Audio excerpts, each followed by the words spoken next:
Salam, hörmətli və dəyərli izləyicilər. Bugün biz dağlar haqqında qısa bilgilər öyrənməyə çalışacağıq və çalışacağıq ki, dağlar haqqında az da olsa bu qısa zaman vaxtında, qısa zamanda dağlar haqqında nəsə bir şey öyrənək. Deməli, burada qırışıq dağlar, qırışıq faili dağlar, faili dağlar. Dağlar mənşəyinə görə, yaranmasına görə üç yerə bölünür. Qırışıq dağlar, qırışıq faili, bir də faili dağlar. Deməli, burada qırışıq dağlar, burada göründüyü kimi cavan dağlardır.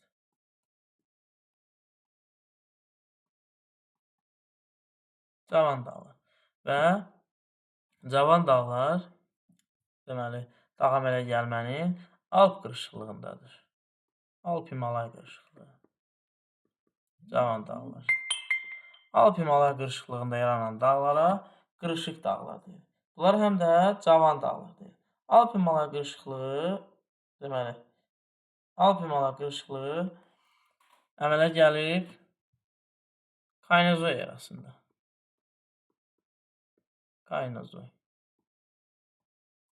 Kaynozoy erası.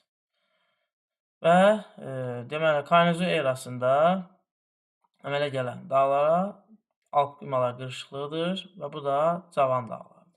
Və cavan dağlar qırışıq dağlardır. Qırışıq dağlara, cavan dağlar misal olaraq Himalay dağları, Alp dağları, Atlas dağları, Qafqaz dağları, Ant dağları, Kordilyen sahil sıra dağları, bunlar deyək ki, Alp-Karpat dağları, bunlar cavan dağlardır.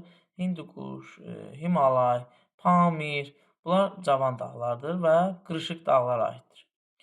Qırışıq dağlar Alp-Himalay qurşağında yaranır və Kaynozoy erasının antropogen dövrünə aiddir. Sonra növbəti qırışıq faili dağlar.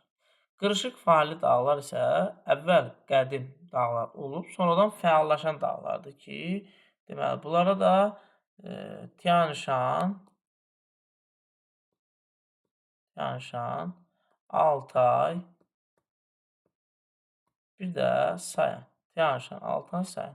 Bunlar üçü əvvəl qədim dağlar olub, yəni qədim dağ əmələ gəlməsində əmələ gəlib, sonradan Kaynozoy erasında fəallaşıb.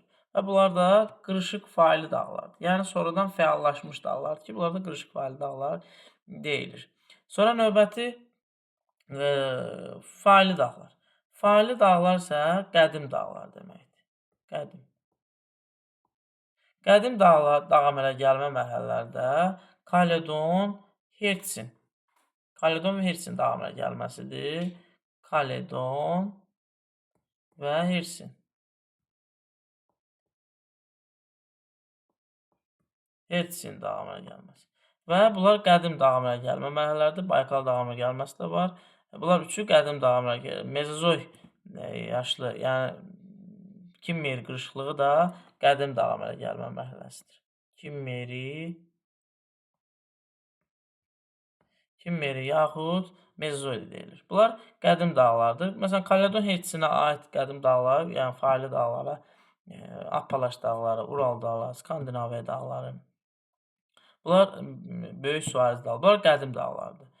Bunlar Kaledon Hertsin qırışıqlığına əmələ gəlmişdir. Sonra Kimmeri qırışıqlığı Mezozoy erasında baş verib. Bunlar da qədim dağlardır. Mezozoy erasında baş verib. Bunlar da qədim dağlar. Mezozoy erasında Kordilyer dağları, sonra Verxoyanski dağları, Çelski dağları, Skotalin dağları, bunlar deyək ki, qədim Kimmeri qırışıqları və yaxud da qədim dağlardır. Deməli, dağlar yaranması mənşəyinə görə qırışıq dağlar, cavan dağlar, qırışıq faili dağlar, sonradan fəallaşaraq cavanlaşmış dağlar, faili dağlar, qədim dağlardır. Biz buradan fikir versək, qırışıq dağlarda, yəni cavan dağlarda qalxıb enmələr, yəni litosfer tavanların üfüqi hərəkəti zamanı baş verir. Qalxmalar antiklinal, enmələr sinklinal. Deməli, bu olur qırışıq dağlardadır. Sonra qədim dağlar, faili dağlarda isə, qalxıb enmələr ola bilər. Bunlar da Hors və Grabenlərdir. Burada da göründüyü kimi qalxıb enmələr baş verir ki, bu da deyək, bu şaquli hərəkət zamanı baş verir. Bu da olur Hors və Qrabelin, bu da Faylı dağlara aiddir. Diqqətiniz üçün təşəkkür edirəm. Çox sağ olun.